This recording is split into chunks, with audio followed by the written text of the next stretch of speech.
y lo dejan suelto. Recién pidió ahora el juez Lijo que lo tomen preso. Pero ¿qué debería haber hecho la policía si fuese realmente una policía? Tomarlo preso en el acto de la pestaña, meterlo adentro, hacerle el proceso que corresponde, la instrucción y ponerlo a disposición de la justicia. Eso es lo que tiene que hacer la policía.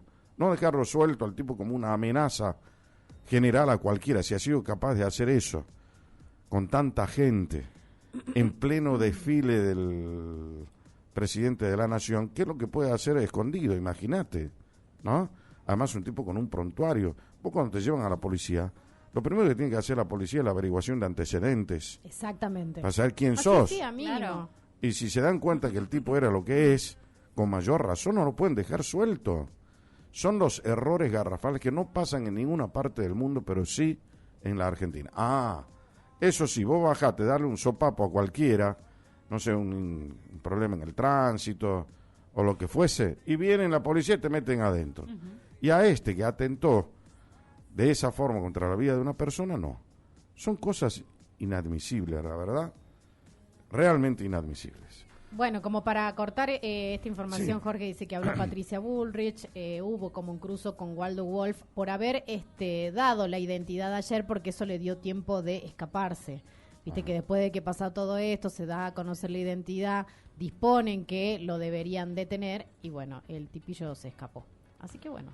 Bueno, muy bien, señores, son las 10:40 en la Argentina. Los 46 millones de argentinos hoy tenemos miedo. Ese miedo que a veces paraliza, que no deja pensar, ese miedo que nos agobia, que se transforma en un malestar permanente, porque en definitiva los argentinos nos han venido pidiendo paciencia hace 70 años.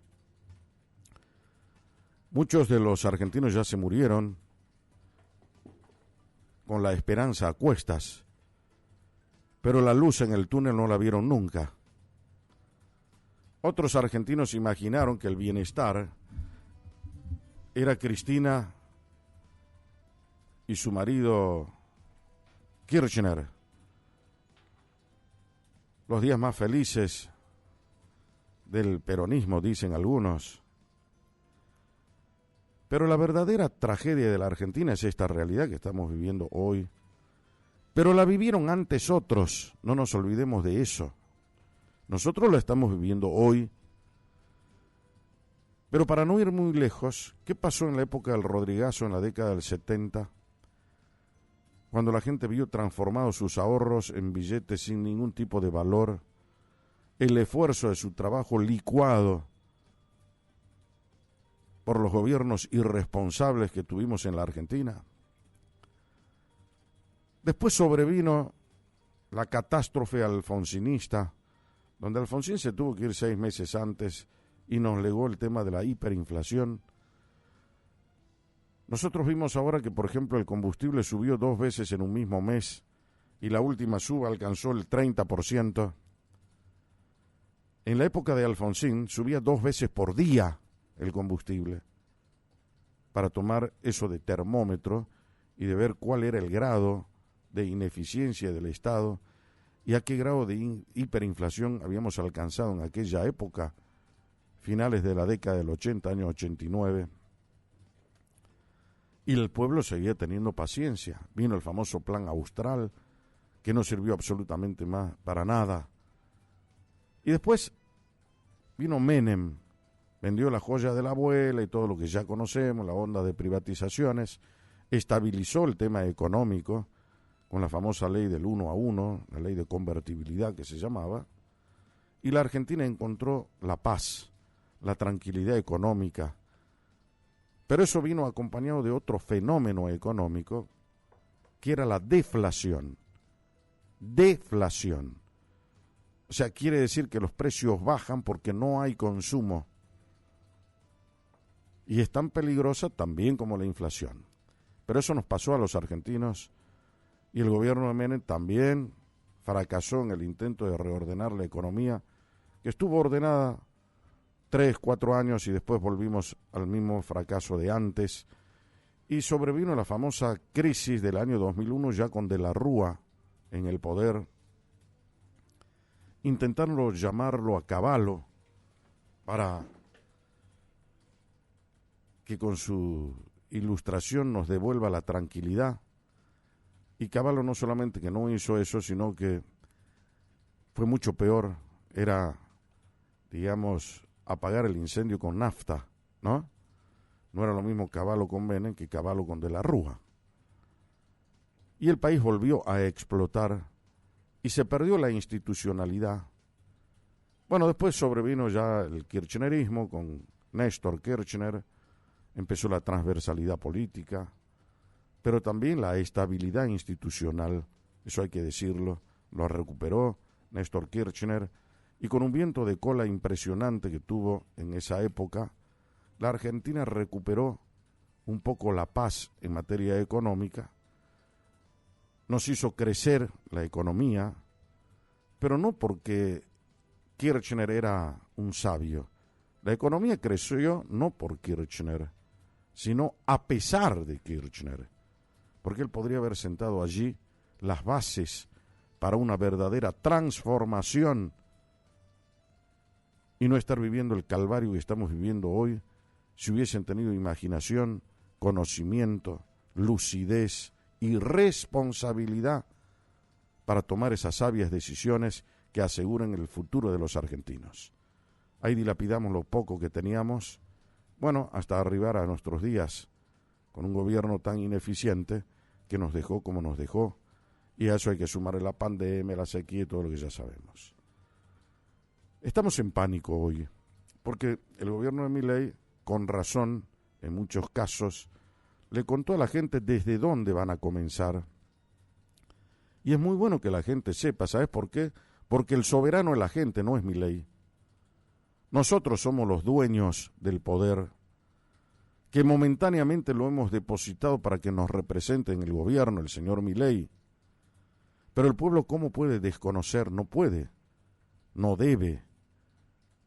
Entonces, tenemos que estar enterados. Entonces, él le habló del ajuste durante toda su campaña, y ahora el famoso ajuste se transformó en el miedo argentino. Yo diría que no tendríamos que tener tanto miedo.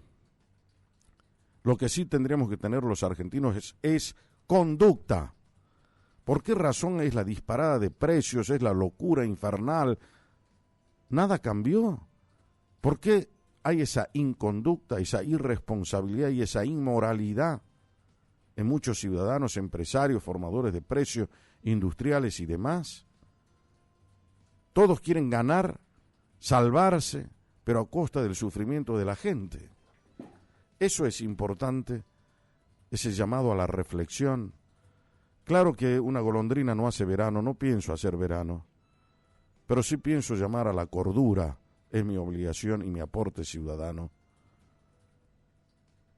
El dólar se mantuvo, todo está igual y sin embargo no, ya va a subir esta tarde con los anuncios, el ajuste, el 100%, los remedios. No, párenla un poco. ¿No se dan cuenta que la tragedia la vamos a vivir todos? Que después nadie les va a comprar absolutamente ni una papa. Por eso empezamos con el tema del consumidor. ¿Qué clase de consumidores somos? No consumamos nada. Si tenemos que poner un pan de Navidad en la mesa, pongámoslo y punto. Entonces se va a moralizar el comerciante argentino, el industrial argentino, el empresario argentino. Al ver que no venden, se terminó. Y alguno me dirá, bueno, pero Jorge, esa noche, pero al otro día vas a tener que comprar y ya te la van a garrotear otra vez. No, al otro día que importen. Estaba viendo un video. ¿Vieron Luisito Comunica alguna vez? El tipo está en Groenlandia, la isla más grande del mundo. Depende hoy, para que ubiquen dónde está Groenlandia, está al lado de Canadá, prácticamente en el Polo Norte. Es una isla inmensa y pertenece a los daneses. No produce nada Canadá, no tiene industria absolutamente de nada, pero vos tenés de todo. Es una isla fría, con una temperatura muy baja, pero podés comer, por ejemplo, la mejor banana ecuatoriana está ahí. El mango, que es una fruta tropical, está ahí. Todas las frutas que se te ocurran están ahí. Ah, eso sí, vos querés comprar acá un higo, no hay porque no es temporada, y acá tenés todo para hacerlo. Nosotros nos hemos equivocado en el tema de la famosa industria nacional. Entonces importemos, a ver si los señores bajan o no bajan los precios. Eso es lo que... Ah, no, pero entonces ha hecho a la gente a la calle. La extorsión. Es lo que hemos vivido secuencialmente en la Argentina. Y nadie se da cuenta de que el problema es ese. Entonces, hoy, la conciencia ciudadana tiene que despertar. Estas son las alertas que tenemos que manejar. Cómo el gobierno va a emprender el ajuste en la tarde de hoy, no tener el miedo, y cada uno hacer los deberes propios. Si administras un kiosco, tenés un almacén, un supermercado, lo que fuese, una farmacia. Bueno, veamos de hacer también nuestro aporte, cuáles son las razones de las subas, en qué consiste el perjuicio colectivo, cómo hacemos para que la sociedad empiece a funcionar mejor. ¿Que va a venir la hermana de Milei a enseñarnos eso? Lo tenemos que saber nosotros. La Argentina no va a salir solamente con esperanza, tampoco va a salir solamente con sacrificio. La Argentina también tiene que tener una dosis de inteligencia, de sabiduría. ¿Qué es lo que le pidió el rabino al presidente de la nación, haciendo alusión a lo que le había pedido el rey Salomón a Dios? Sabiduría le pidió, templanza y coraje. Las tres cosas que pidió, y siguen siendo hoy las tres cosas necesarias, las tres virtudes necesarias, pero no para Milei, sino para los 46 millones de argentinos.